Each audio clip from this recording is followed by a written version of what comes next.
સાદર વંદન. જય જિનેન્દ્ર. જૈન સાહિત્ય એકેડેમી ટ્રસ્ટ સંચાલિત જૈન સાહિત્યના સર્ટિફિકેટ કોર્સમાં ફરી એકવાર આપ સૌ કોઈનું સ્વાગત કરું છું અને વિશેષ આવકારું છું આજના વક્તા ડોક્ટર શ્વેતાબેન પ્રજાપતિને. નમસ્તે શ્વેતાબેન, આપનું જૈન સાહિત્યના આ મંચ ઉપર સ્વાગત છે. જૈન સાહિત્યના સર્ટિફિકેટ કોર્સનું આજે 71મું વ્યાખ્યાન છે. 71મા વ્યાખ્યાનમાં આપણે એક વિશેષ વાત કરવાના છે વિજ્ઞપ્તિ પત્રો વિશે. ચોમાસામાં મારા સાહેબ આવવાના હોય, આચાર્ય મહારાજો, અને એમને આવવા માટે આપણે વિનંતી પત્રોની એક આખી પરંપરા આપણે ત્યાં હતી. તો વિજ્ઞપ્તિ પત્રો એટલે વિનવણી કરવી કે વિનંતી કરવી, અને એની એક આખી જે પરંપરા છે એ કેટલા સુંદર હતા. એમાં ઐતિહાસિક માહિતી અને કલાની દ્રષ્ટિએ એનું જે મહત્વ છે એના વિશે આજે આપણી સાથે ડોક્ટર શ્વેતાબેન પ્રજાપતિ વાત કરવાના છે. શ્વેતાબેન આ વિષયના ખરા અર્થમાં એક અધિકૃત વક્તા કહી શકાય એવી એક વ્યક્તિ છે. હાલમાં ઓરિએન્ટલ ઇન્સ્ટિટ્યૂટમાં ડાયરેક્ટર તરીકેની પદવી પર કાર્યરત છે. 20 વર્ષનો બેનને અનુભવ છે. અલંકાર શાસ્ત્ર, નાટ્યશાસ્ત્ર, મેન્યુસ્ક્રિપ્ટોલોજી અને મોડર્ન સંસ્કૃત લિટરેચર આ એમના મુખ્યત્વે રસના વિષયો છે અને એ વિષયો પર એમને પુષ્કળ કામ કર્યું છે. BA, MA, PhD અને ત્યારબાદ MS યુનિવર્સિટીમાં સર્ટિફિકેટ કોર્સ જર્મનમાં કર્યો અને ત્યાર પછી સતત સંશોધનનું કાર્ય તેઓ કરતા રહ્યા છે. આ સંશોધન કાર્ય માટે તેમના જે આટલા વર્ષોનું કાર્ય છે એના પુરસ્કાર રૂપે એમને PN ભાટિયા યુવા પ્રતિષ્ઠિત પુરસ્કાર અને અખિલ ભારતીય સંસ્કૃત લઘુકથા પુરસ્કાર પણ પ્રાપ્ત થયો છે. એ ઉપરાંત BA અને MA માં પણ પોતાના વિષયમાં ઉચ્ચતમ માર્ક મેળવવા માટે પણ એમને પુરસ્કાર પ્રાપ્ત થયા છે. શ્વેતાબેન ખૂબ જ ગંભીર પ્રકૃતિના એક એવા સંશોધક છે જેમને નિયમિત રીતે પોતાના કાર્યમાં બહુ જ રસ પડતો હોય છે, પરંતુ ખૂબ નિષ્ઠાપૂર્વક કરતા હોય છે. મુખ્યત્વે 4 મેજર રિસર્ચ પ્રોજેક્ટો ઉપર એમને કાર્ય કર્યું છે. એક તરફ એમને રઘુદેવાનું જે નાટ્ય કાર્ય છે, નયવર્ક જે છે એના પર કાર્ય કર્યું છે. તો બીજી તરફ યાદવાનંદ કૃતના ન્યાય સૂત્ર વૃત્તિ રત્નમાલા ઉપર પણ એમને કાર્ય કર્યું છે. તો ત્રીજી તરફ એમની પાસેથી પ્રભાવતી પ્રદ્યુમ્ન નાટકમ જે છે રામકૃષ્ણ રચિત એ નાટક છે 17મી સદીનું, અને એનું ક્રિટિકલ એડિશન શ્વેતાબેને કર્યું છે. તો જેમનું નામ આપણે સતત સાંભળતા હોઈએ છીએ એવા અભિનવ કાલિદાસ નું રચિત સકલ રાસ સંગ્રહ જે છે, સકલ રાસ સાર સંગ્રહ, એ વિષય 17મી સદીની એ કૃતિ ઉપર પણ એમને કાર્ય કર્યું છે. શ્વેતાબેનના નામે આજે 9 પુસ્તકો છે. એમના સતત જે મેં તમને કહ્યું કે અલંકાર શાસ્ત્ર હોય કે સંસ્કૃતનું કોઈ કાર્ય હોય, આધુનિક સંસ્કૃત ભાષા હોય કે બીજી તરફ જેમનું નયશાસ્ત્ર હોય કે પછી મેન્યુસ્ક્રિપ્ટોલોજીનું કાર્ય હોય, એના પર જે સતત તેઓ કાર્ય કરતા રહ્યા છે એના આધારે આજે આપણને એમની પાસેથી 9 જેટલા પુસ્તકો પ્રાપ્ત થયા છે. ઇન્ફ્લુઅન્સ ઓફ નયા ફિલોસોફી ઓન સંસ્કૃત પોલિટિક્સ કે પછી બિબ્લિયોગ્રાફી, એના મેન્યુસ્ક્રિપ્ટોલોજીની એમની પાસેથી પ્રાપ્ત થઈ છે. પાનપેટી નામની ટ્રાન્સલેટેડ સ્ટોર્ડ સ્ટોરીઓ જે છે ઓરિયાથી ગુજરાતીમાં તેઓ લાવ્યા છે. તો આવી 9 વિવિધ પુસ્તકો એમની પાસેથી પ્રાપ્ત થયા છે.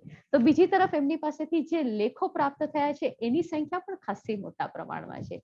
એક તરફ તેઓ સંસ્કૃત કૃતિના ક્રિટિકલ, વિવેચનાત્મક, રસાસ્વાદાત્મક લેખો લખે છે. તો બીજી તરફ કાવ્યશાસ્ત્ર વિશે શબ્દ અલંકાર, અર્થાલંકારો કે પછી મુદ્રા અલંકાર આદિ વિષય ઉપર એમની પાસેથી લેખો પ્રાપ્ત થાય છે. તો ત્રીજી તરફ મોડર્ન સંસ્કૃત લિટરેચર જે છે, મૂલશંકર યાજ્ઞિકના નાટકો કે પછી બાલ નાટકાની જે પૂજાલાલ સંસ્કૃત બાલ સાહિત્ય છે, કવિ શ્રી પૂજાલાલ એક દલવાડી નામના થઈ ગયા વ્યક્તિ સાહિત્યકાર, એમના વિશે કે પ્રભાવતી પરિણય, આ વિષય પરના એમના મોડર્ન સંસ્કૃત ભાષાના કૃતિઓ પર એમની પાસેથી પુસ્તકો પ્રાપ્ત થયા, લેખો પ્રાપ્ત થયા છે. એ ઉપરાંત પ્રશિષ્ટ જે સંસ્કૃત લિટરેચર છે, પ્રશિષ્ટ સંસ્કૃત સાહિત્ય છે, એના વિષયના પણ પુષ્કળ લેખો પ્રાપ્ત થાય છે. અનેક સેમિનારો, અનેક કોન્ફરન્સોમાં તેમને પોતાના સંશોધનના લેખો પ્રગટ કર્યા છે, પોતાના જે રિસર્ચ પેપરો છે તે પ્રસ્તુત કર્યા છે. સેમિનારો, કોન્ફરન્સો ઉપરાંત બેને અનેક વ્યાખ્યાનો પણ આપ્યા છે. આજે કોરોનાના સમયમાં એમની પાસેથી અઢળક વ્યાખ્યાનો અનેક જ્ઞાન પીપાસુઓને મળ્યા હશે અને એ જ રીતે આજે જૈન સાહિત્ય એકેડેમી ટ્રસ્ટના મંચ ઉપર તેઓ એક એવા વિષયની વાત કરવાના છે જે વિષય પર આપણે આટલા દિવસોથી વાત કરી નહોતી. અને જ્યારે એમની સાથે વાત કરતી હતી ત્યારે તરત એમને કીધું કે સેજલબેન, વિજ્ઞપ્તિ પત્રો વિશે કોઈએ વાત નહીં જ કરી હોય એવું ધારું છું. અને મેં કીધું હા, કોઈ વક્તા અમને એવા મળતા નહોતા કે જે આ રસ રુચિથી અમારી સાથે વાત કરી શકે. અને તરત જ તેમના નિમંત્રણ સ્વીકાર્યું. એટલે એ આભાર સાથે આજે જૈન સાહિત્યના સર્ટિફિકેટ કોર્સમાં વિજ્ઞપ્તિ પત્રો વિશે તેઓ પ્રકાશ પાડશે. આજે અને આવતીકાલે બંને દિવસ શ્વેતાબેનનું જ વ્યાખ્યાન રહેશે અને તેઓ આની ઝીણવટભરી વાત આપણી સમક્ષ રજૂ કરવાના છે. તો હું ડોક્ટર શ્વેતાબેન પ્રજાપતિને મંચ પર આવકારીને પોતાનું વ્યાખ્યાન આપવા માટે વિનંતી કરું છું. શ્વેતાબેન, આપનું સ્વાગત છે. નમસ્કાર આપ સૌને. સેજલબેને ખૂબ જ ઉદારતાથી, ખૂબ ઉદાર હૃદયથી મારો પરિચય આપ્યો છે. ખૂબ આનંદની વાત છે કે આટલો સુંદર સર્ટિફિકેટ કોર્સ આટલા દિવસથી ચાલી રહ્યો છે અને સતત ખૂબ સુંદર વ્યાખ્યાનોનું આયોજન થઈ રહ્યું છે. મને એમ થાય કે મને જાણકારી હોત તો હું પોતે જ આમાં પાર્ટિસિપન્ટ રહી હોત.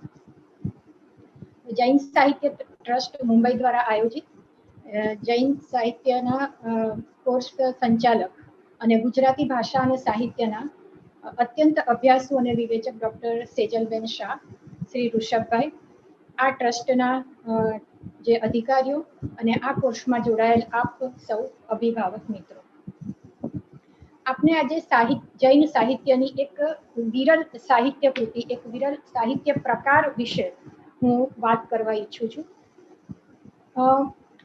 આ બંને વ્યાખ્યાનોમાં મારો પ્રયાસ એવો રહેશે કે પહેલા વ્યાખ્યાનમાં આપણે વિજ્ઞપ્તિ પત્ર એટલે શું અને વિજ્ઞપ્તિ પત્રની જે આખી આ પરંપરા છે એ ક્યારથી શરૂ થઈ અને એનો સતત વિકાસ કેવી રીતે થયો, એ વિકાસ થતા થતા એ સાહિત્ય પ્રકારમાં કેવા કેવા ચેન્જીસ આવ્યા અને આપણી સમક્ષ આજે જે વિજ્ઞપ્તિ પત્રો મળે છે, જે એને આપણે કહીશું કે થોડાક આધુનિક સમયના, તો એ વિજ્ઞપ્તિ પત્રો આપણને કઈ રીતે પ્રાપ્ત થાય છે અને એના કન્ટેન્ટ શું છે, વિષય વસ્તુ શું છે અને એમાં કેટલા ચેન્જીસ આવ્યા છે ભાષાકીય રીતે કે સાહિત્યની રીતે, સાહિત્ય પ્રકારની રીતે, કે જે મટીરિયલ એમાં વાપરવામાં આવ્યું છે એ રીતે, કે રાજકીય એમાં કયા પાસાઓ આવે છે, કે ઐતિહાસિક તત્વો કયા આવે છે અને આપણી જે સાંસ્કૃતિક આખી જે ધરોહર છે, જે વિરાસત છે આપણી, એ આખી જે વિરાસત છે એની પણ એમાં વાત કરીશું. એટલે બે વ્યાખ્યાનોમાં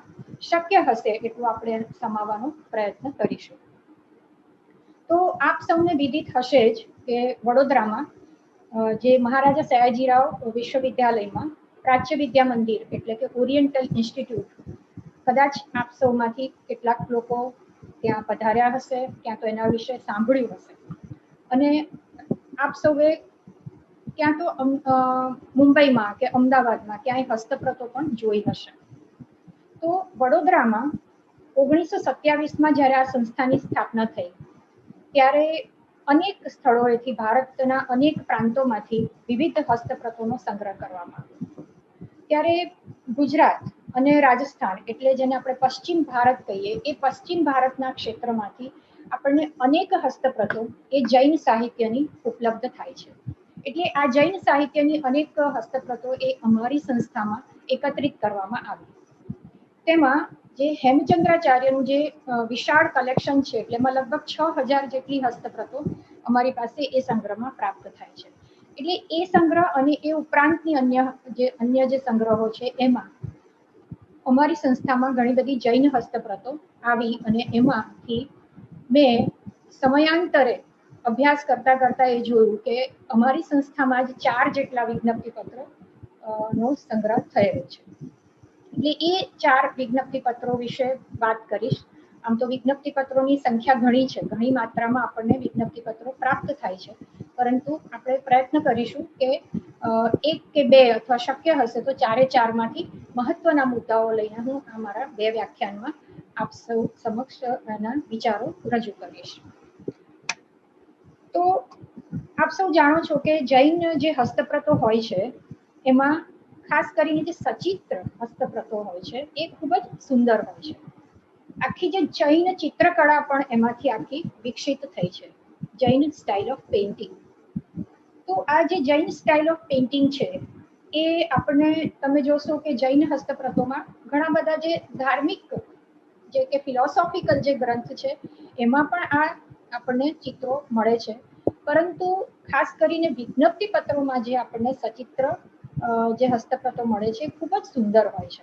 અને એટલે આજે મારું વ્યાખ્યાન તો ઘણું રંગબેરંગી રહેશે આપ સૌના માટે, કે ઘણા ચિત્રો પણ હું લઈને આવી છું અને એ આપને ખૂબ રસપ્રદ લાગશે. તો સૌથી પહેલા તો આપણે વાત કરીએ કે ઘણા બધા પ્રકારના ચિત્રપટો તમે જોયા હશે કે એમાં એ ચિત્રપટોની અંદર જોઈશું તો ક્ષમાપન પત્ર, સૂચના પત્ર અને વિજ્ઞપ્તિ પત્ર, આ પ્રકારના આપણને પત્રો જૈન સાહિત્યમાં પ્રાપ્ત થાય છે. ને તમે જુઓ કે જૈન ધર્મનો પ્રચાર જે છે એ વધારે પ્રમાણમાં ભારતના પશ્ચિમ પ્રાંતમાં થયો છે, એટલે આ જૈન વિજ્ઞપ્તિ પત્રો એ તમને ગુજરાત અને રાજસ્થાનના જૈન જ્ઞાન ભંડારોમાં વધુ પ્રમાણમાં પ્રાપ્ત થશે. એ ઉપરાંત અને ખાસ કરીને તમે જુઓ તો આ જે આખી જે સાહિત્ય પ્રકાર છે એ જૈન સંપ્રદાયમાં પણ શ્વેતાંબર સંપ્રદાયનો આ સાહિત્ય પ્રકાર છે. હવે આપણે વાત કરીએ કે વિજ્ઞપ્તિ એટલે શું, વિજ્ઞપ્તિ પત્ર એટલે શું. પત્ર એટલે જનરલી આપણે જેને ઇંગ્લિશમાં લીફ કહીએ એવું આપણે સમજતા હોઈએ છીએ, અને અહીંયા વિજ્ઞપ્તિ એટલે એક અનાઉન્સમેન્ટ, એક વિનંતી, એક રિક્વેસ્ટ. આપણે જ્યારે જૈન આચાર્યને, જૈન મુનિને ચાતુર્માસ દરમિયાન આપણા નગરમાં ધર્મનો ઉપદેશ આપવા માટે, અને એ ચાતુર્માસ દરમિયાન આપણા નગરમાં રહે જૈન મુનિ અને એ ચાતુર્માસ દરમિયાન એ ધર્મના ઉપદેશ આપે, વિવિધ સભાઓનું આયોજન થાય અને પ્રજામાં ધર્મનો પ્રચાર પ્રસાર થાય, એના માટે આપણે આમંત્રણ આપતા હોઈએ છીએ. તો આ જે આમંત્રણ પત્રિકા છે એને જ આપણે વિજ્ઞપ્તિ પત્ર કહીએ છીએ. એક પ્રકારનું એ અનાઉન્સમેન્ટ છે, લોકો સુધી એ માહિતી જાય કે તમારા નગરમાં આવનારા ચાતુર્માસમાં કયા જૈન મુનિશ્રી પધારવાના છે, કયા મુનિશ્રીની પધરામણી થવાની છે. તો આ જૈન વિજ્ઞપ્તિ પત્રોની પરંપરા જે છે એ ક્યારથી શરૂ થઈ, તો સામાન્યપણે એ જોવા મળે છે કે 12મી 13મી સદીથી આ કહેવાય છે કે જૈન વિજ્ઞપ્તિ પત્રો લખાવાના શરૂ થયા છે. પ્રથમ પત્ર એ આપણને કયું મળે છે વિજ્ઞપ્તિ પત્ર, તો ત્રિદશ તરંગીણી નામનું એક વિજ્ઞપ્તિ પત્ર મળે છે. એ સૌથી પ્રથમ વિજ્ઞપ્તિ પત્ર છે, ત્રિદશ તરંગીણી. મુનિ સુંદર સૂર્યે તેમના ગુરુને આ પત્ર લખ્યો હતો. ત્યારબાદ આપણને 15મી સદીમાં વિજ્ઞપ્તિ ત્રિવેણી એવું એક પુસ્તક મળે છે. તેમાં વાચક જયસાગરે 1000 શ્લોકના પરિમાણમાં લખેલું આ વિજ્ઞપ્તિ પત્ર મળે છે. એ 15મી સદીનું છે. ત્યારબાદ આપણને વિજ્ઞપ્તિ લેખ સંગ્રહ એ મુનિ જીન વિજયજીએ એની પ્રસ્તાવના લખી છે, અને એ પ્રસ્તાવનામાં આપણને વિજ્ઞપ્તિ વિશેની ઘણી સુંદર માહિતી મળે છે. એ ગ્રંથનું નામ છે વિજ્ઞપ્તિ લેખ સંગ્રહ. અને ત્યારબાદ આપણને જે કલિકાલ સર્વજ્ઞ હેમચંદ્રાચાર્ય શિક્ષણ નીતિ અમદાવાદથી પ્રકાશિત થતું અનુસંધાન નામની પત્રિકા છે, એ પત્રિકામાં અનેક વિજ્ઞપ્તિ પત્રો એના અંક નંબર 60, 61 અને 64માં આ ઘણા વિજ્ઞપ્તિ પત્રો પ્રકાશિત થયા છે. અને ત્યારબાદ એક અંગ્રેજીમાં ખૂબ જ જેને અધિકૃત ગ્રંથ કહેવાય એવો એક ગ્રંથ પ્રકાશિત થયો છે, એ શાસ્ત્રી હીરાનંદનો છે, અને એનું ટાઇટલ છે એન્શિયન્ટ વિજ્ઞપ્તિ પત્ર, અને આ વડોદરાથી આ પ્રકાશન થયું છે 1942માં. તો આ જે વિજ્ઞપ્તિ પત્રો જે મેં વાત કરી કે એની શરૂઆત છે એ 12મી 13મી સદીથી આપણને પ્રાપ્ત થાય છે. તો 12મી 13મી સદીથી જ્યારે આ વિજ્ઞપ્તિ પત્રો પ્રાપ્ત થાય છે ત્યારે તમે જોઈ શકશો કે એના હું શા માટે વાત કરું છું કે અત્યારના જે વિજ્ઞપ્તિ પત્રો આપણે ખાસ જોઈએ છે એનું સ્વરૂપ કેવું છે, તો એનું સ્વરૂપ છે સ્ક્રોલ. સ્ક્રોલ એટલે જેને ગુજરાતીમાં આપણે કહીશું વીટા. તો વીટા એટલે કે એક લાંબો પત્ર, એની સાઇઝ હોય છે, આમ સાઇઝ જુઓ એની વીટ તો એ 8 થી 10 ઇંચ પહોળું હોય, અને લંબાઈ એની કંઈ પણ હોઈ શકે, 30 ફૂટ, 35 ફૂટ, 40 ફૂટ કે 25 ફૂટ કે 12 ફૂટ એવી કંઈ પણ એની લંબાઈ હોઈ શકે. અને એનો વીટો વાળીને એ પેટીમાં કે જે કબોર્ડમાં એને મૂકવામાં આવે છે, એનો સંગ્રહ કરવામાં આવે છે. એટલે એને સ્ક્રોલ કહેવાય છે અથવા વીટા કહેવાય છે. પરંતુ આ સ્વરૂપ એનું પ્રાપ્ત થાય એ પહેલા આ વિજ્ઞપ્તિ પત્રો આપણને છૂટક પત્રો એના મળતા હતા. જેવી રીતે બીજી હસ્તપ્રતોના લૂઝ ફોલિયોઝ હોય એ સ્વરૂપમાં આપણને વિજ્ઞપ્તિ પત્રો મળતા હતા. કેટલાક વિજ્ઞપ્તિ પત્ર એવો ઉલ્લેખ મળે છે કે પામ લીફમાં પણ લખાયેલા હતા, પરંતુ એ ખૂબ જ બ્રિટલ એટલે કે ખૂબ જ ત્રુટિત સ્વરૂપમાં આપણને ઉપલબ્ધ થાય છે. ત્યારબાદ લગભગ 17મી સદી પછી જે વિજ્ઞપ્તિ પત્રો આપણને પ્રાપ્ત થાય છે એ બધા બે સ્વરૂપે વિજ્ઞપ્તિ પત્રો પ્રાપ્ત થાય છે. એક માત્ર ને માત્ર ટેક્સ્ટ હોય છે એની અંદર, એટલે કે લખાણ, માત્ર લખાણ હોય છે. જ્યારે બીજું સ્વરૂપ છે એની અંદર આપણને ચિત્રો સહિત મળે છે. એટલે શરૂઆતમાં તમે જ્યારે વીટાને ખોલો ત્યારે પ્રારંભમાં એમાં ચિત્રો આવે છે, એક પછી એક સુંદર ચિત્રો આવશે જે હું આગળ બતાવીશ. એ ચિત્રો પછી ટેક્સ્ટ શરૂ થાય છે. એટલે આ રીતે સચિત્ર અને ચિત્ર વિનાના માત્ર લખાણ, એ રીતે બે સ્વરૂપે આપણને વિજ્ઞપ્તિ પત્રો પ્રાપ્ત થાય છે. તો 12મી સદી પછી આ વિજ્ઞપ્તિ પત્રો આપણને લગભગ મોટે ભાગે એટલે રાજસ્થાન અને ગુજરાતમાંથી પ્રાપ્ત થાય છે, અને સંભાવના રહે છે કે આપણને બીજા જ્ઞાન ભંડારોમાંથી પણ એ પ્રાપ્ત થઈ શકે છે ભારતના. હવે બીજી આપણે એક વાત કરીશું, એના મટીરિયલની વાત કરીએ તો એ મોટે ભાગે કાગળ પર લખાતા અને એક ઉપર એક એ કાગળ ચોંટાડવામાં આવતા અને પછી એની નીચે એક એનો સપોર્ટ આપવામાં આવતો હતો. એ સપોર્ટ એ કાપડનો રહેતો હતો. અને કેટલાક વિજ્ઞપ્તિ પત્રો એ રેશમી કાપડ ઉપર પણ લખાતા હતા અથવા કોટનના કપડા પર પણ લખાતા હતા. ત્યારબાદ એનું જે અંદર જે લખાણ છે, જે ટેક્સ્ટ છે, એનું સ્વરૂપ કેવું છે, એની ભાષા કઈ છે, એની થોડી વાત કરી લઈએ. તો વિજ્ઞપ્તિ પત્રો જે શરૂઆતથી આપણને પ્રાપ્ત થયા 12મી-13મી સદીથી 17મી સદી સુધીની વાત કરું તો ત્યાં સુધી જે વિજ્ઞપ્તિ પત્રો પ્રાપ્ત થયા એમાં પ્યોરલી આપણને સંસ્કૃત અને પ્રાકૃત ભાષામાં આ વિજ્ઞપ્તિ પત્રો મળે છે, અને તે પણ ખૂબ જ પ્રશિષ્ટ ભાષામાં એ રચાયેલું હોય છે. એટલે જેવી રીતે પહેલા આપણને કાલિદાસનું મેઘદૂત મળતું, જે રીતના આ સંદેશ કાવ્યો મળતા કે દૂત કાવ્યો મળતા, એ જ પ્રણાલીમાં એ એક સંદેશવાહક એક પત્ર તરીકે એની રચના કરવામાં આવતી હતી. અને માટે એના જે પોએટિક ફોર્મ હતું એ સંસ્કૃતમાં જે છંદો આપણને મળે છે કે અનુષ્ટુપ છે કે શાર્દુલ વિક્રીડિત છે કે વસંત તિલકા છે, એ પ્રકારના છંદોમાં એ આખું કાવ્ય લખાતું. આ કાવ્યનું સ્વરૂપ જ મોટે ભાગે રહેતું હતું. હા, વચ્ચે વચ્ચે એમાં પછીના જે વિજ્ઞપ્તિ પત્રો મળ્યા 17મી સદી પછીના, તો એમાં આપણને ગદ્ય પણ મળે છે. વચ્ચે શ્લોક આવે પછી પાછું ગદ્ય આવે, પરંતુ જે પ્રાચીન વિજ્ઞપ્તિ પત્રો છે એમાં આપણને સંપૂર્ણપણે કાવ્ય સ્વરૂપે મળે છે. તો આ પ્રકારે એમાં વિવિધ છંદો હોય છે, ખૂબ જ ઉચ્ચ કક્ષાનું એ એમાં ભાષા હોય છે, એકદમ પ્રશિષ્ટ ભાષા હોય છે. અને એ પત્ર કાવ્ય કે સંદેશ કાવ્ય એટલે કે મેસેન્જર પોએટ્રી આપણે એને કહી શકીએ. ખૂબ જ ઓર્નામેન્ટલ અલંકારિક ભાષા હોય છે. એમાં તમે જુઓ કે કલ્પના પણ એટલી સુંદર હોય છે. જેવી રીતે કાલિદાસનું મેઘદૂત તમે જુઓ તો એમાં કેટલી સુંદર કલ્પનાઓ કરીને કવિ કુલગુરુ કાલિદાસે એટલી સુંદર રચના કરી છે. તો એ જ પ્રકારે એટલી સુંદર આપણને રચના આ વિજ્ઞપ્તિ પત્રોમાં પણ મળે છે. એની જે આખી જે નરેટિવ સ્ટાઇલ છે, ટેકનિક છે, એ રીતે જોઈએ તો આ કાવ્યોનો પણ એક બહુ સુંદર અભ્યાસ આપણે કરી શકીએ એમ છે.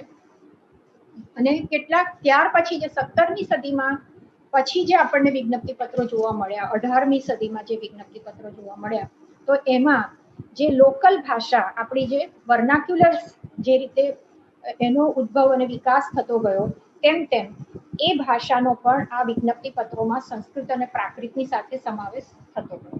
અને માટે આપણે જોઈ શકીએ છીએ પછીના વિજ્ઞપ્તિ પત્રોમાં કે એક નહીં, બે નહીં, એટલે કે સંસ્કૃત માત્ર નહીં કે પ્રાકૃત માત્ર નહીં, પણ એની અંદર ઘણીવાર જૂની ગુજરાતી પણ હોય છે, એની અંદર રાજસ્થાની ભાષા પણ હોય છે, અને ઘણીવાર તો એમાં હિન્દી પણ હોય છે. એટલે એક વિજ્ઞપ્તિ પત્રમાં 4-4, 5-5 ભાષા પણ આવી શકે છે.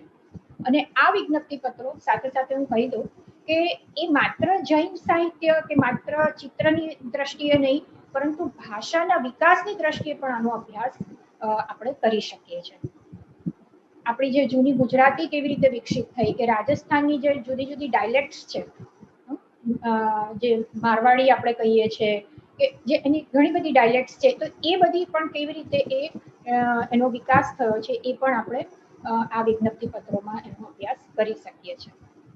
ઘણીવાર તો એ આપણા માટે બહુ મુશ્કેલ થઈ જાય છે કે આમાં અપભ્રંશ કયું છે, આ ડાયલેક્ટ કયા છે, કે જૂની ગુજરાતી કઈ છે, કે આમાં પ્રાકૃત કયું છે. ઘણીવાર એટલા મિક્સ ફોર્મ એક જ લાઈનમાં એક નાનો ગદ્ય હોય તો એની અંદર પણ એકદમ મિક્સ શબ્દો આવી જતા હોય છે. તો આ મેં ભાષાની વાત કરી.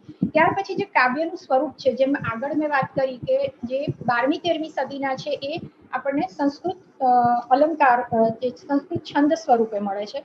પરંતુ પછીના જે વિજ્ઞપ્તિ પત્રો છે એની અંદર આપણને કાવ્યનું જે સ્વરૂપ છે એમાં દોહા હોય છે, એમાં ગઝલ પણ હોય છે, સવૈયા પણ હોય છે. એટલે આ રીતે એનું સ્વરૂપ જે છે એ વર્નાક્યુલર ભાષાના સાહિત્યમાં જે સ્વરૂપ હતું એ સ્વરૂપ આમાં પણ વિજ્ઞપ્તિ પત્રોમાં આપણને દેખાય છે. તો આ પ્રમાણે આપણે જોઈ શકીએ કે એનું જુદી જુદી રીતે એનો જે વિકાસ થતો ગયો, ભાષાકીય રીતે એના કન્ટેન્ટમાં પણ વિકાસ થતો ગયો. અને મેં જેમ વાત કરી કે એનું જે ફિઝિકલ ફોર્મ છે એ એક લાંબો સ્ક્રોલ હોય છે, અને એનું પણ એક આખું એક મોડેલ ફિક્સ છે કે કઈ રીતે, જ્યારે સચિત્ર વિજ્ઞપ્તિ પત્રની વાત કરીએ તો એની શરૂઆત કઈ રીતે છે. તો શરૂઆતમાં તમે જોશો તો એક મંગળ કલશ આવશે, ત્યાર પછી એમાં અષ્ટમંગલ આવશે, ત્યાર પછી એમાં 14 સ્વપ્ન આવશે, અને ત્યાર પછી એમાં જે નગરમાં આપણે મુનિશ્રીને આમંત્રણ આપીએ છીએ એ નગરનું આખું ને આખું સુંદર વર્ણન આવશે. એ નગરની સ્ત્રીઓનું વર્ણન આવશે, એ નગરના જે શ્રેષ્ઠીઓ છે એ શ્રેષ્ઠીઓ જે આ મુનિને આમંત્રણ આપે છે એનો આખો ખર્ચો, એટલે કે આખું ફંડિંગ કરે છે, એ લોકોના પણ સુંદર ચિત્રો આવશે. ત્યાર પછી નગરમાં જે રેસિડેન્શિયલ એરિયા છે, લોકો રહે છે, તો એ ઘરો કેવા છે એનું પણ દ્રશ્ય આવશે. ત્યાર પછી આખું બજાર કે જેમાં કેટલી બધી દુકાનો છે, ત્યાં લોકો કેવી રીતે શોપિંગ કરે છે એનું પણ દ્રશ્ય આવશે સુંદર. અને ત્યાર પછી આવશે ભાગોળ. એ ભાગોળથી જૈન મુનિ પધરામણી કરી રહ્યા છે, તો એ આખો જે પ્રોસેશન છે એનું પણ સુંદર ચિત્ર આવશે. એ બધા જ ચિત્રો આપણે વિજ્ઞપ્તિ પત્રોમાં જોઈશું. તો આ બધા ચિત્રોની સાથે સાથે એ ટેક્સ્ટનું પણ કઈ રીતે સામંજસ્ય છે એ પણ આપણે જોઈશું. તો આપણે પ્રયત્ન કરીએ કે એક પછી એક કઈ રીતે આપણે એક વિજ્ઞપ્તિ પત્ર હું તમારી સમક્ષ એનો અભ્યાસ મૂકી શકું એનો હું પ્રયત્ન કરીશ. તો સૌથી પહેલા હું આપની સમક્ષ એક સ્ક્રીન શેર કરું છું. એમાં છે જેસલમેરનું વિજ્ઞપ્તિ પત્ર. અમારા વડોદરાના પ્રાચ્ય વિદ્યા મંદિરમાં 4 વિજ્ઞપ્તિ પત્રો છે. એક જેસલમેર, એક વડોદરાનું છે, એક ગોંડલનું છે, અને એક ડુંગરપુરનું છે. એટલે રાજસ્થાન અને ગુજરાત બંને પ્રાંતને આપણે આમાં સમાવેશ કરીશું. તો હું આપની સમક્ષ આ મારું એક પીપીટી પ્રસ્તુત કરું છું. આ આપણે જોઈ શકીએ છીએ કે આ જેસલમેરનું વિજ્ઞપ્તિ પત્ર છે. અંગ્રેજીમાં છે પણ હું આપને ગુજરાતીમાં સમજાવવાનો પ્રયત્ન કરીશ. તો આ જેસલમેરના વિજ્ઞપ્તિ પત્રમાં તમે જોઈ શકો છો કે સૌથી પહેલું એક કળશ. આ કળશ છે એક શુભ સંકેત છે, એક પવિત્રતાનું સૂચક છે. એટલે કોઈ પણ આપણે ગ્રંથ શરૂ કરીએ એ આપણી પ્રણાલી છે આપણા શાસ્ત્રોમાં. ક્યાં તો આપણે ઓમ લખીએ છીએ, ક્યાં આપણા જે ઈષ્ટ દેવતા છે એમનું આપણે સ્મરણ કરતું કંઈક, આપણે સંસ્કૃતના ગ્રંથ હોય તો 2-4 શ્લોક લખીએ છીએ, ક્યાં તો શ્રી ગણેશાય નમઃ કે કંઈ પણ આ રીતે આપણે એની શુભ શરૂઆત કરીએ છીએ. તો જ્યારે ચિત્રોથી શરૂઆત થતી હોય કોઈ ટેક્સ્ટથી, તો એમાં આપણે કળશથી એનો પ્રારંભ કરીએ છીએ. તો આમાં તમે જોઈ શકશો કે કળશ એ સૌથી પહેલું ચિત્ર છે. દરેક વિજ્ઞપ્તિ પત્રમાં જે સચિત્ર હશે એમાં આ પ્રમાણે સૌથી પહેલા કળશથી પ્રારંભ થશે.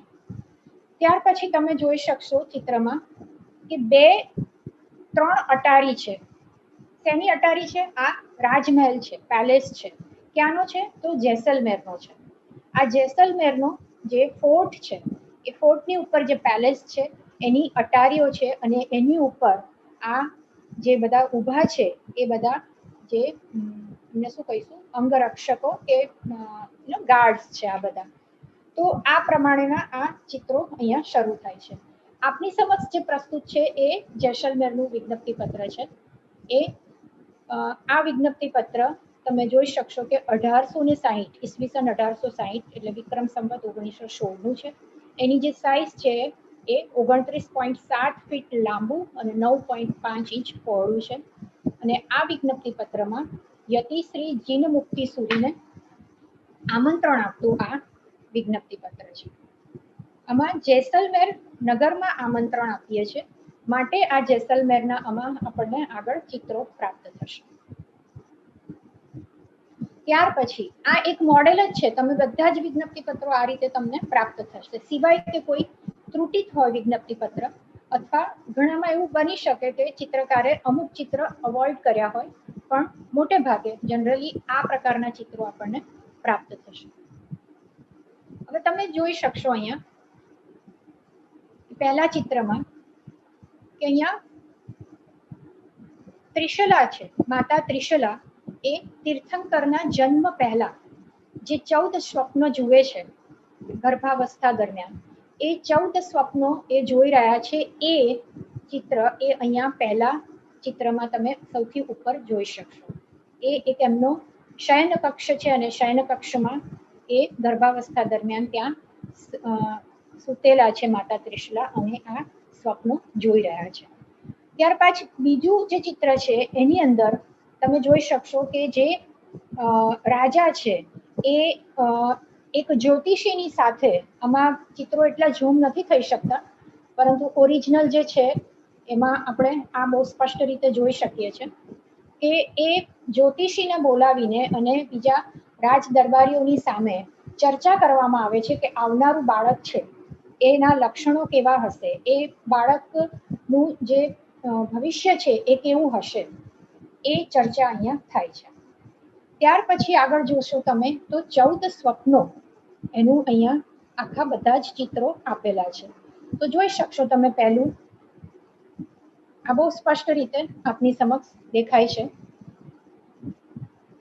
બરાબર છે, તમે જોઈ શકો છો આ બધા જ ચિત્રો.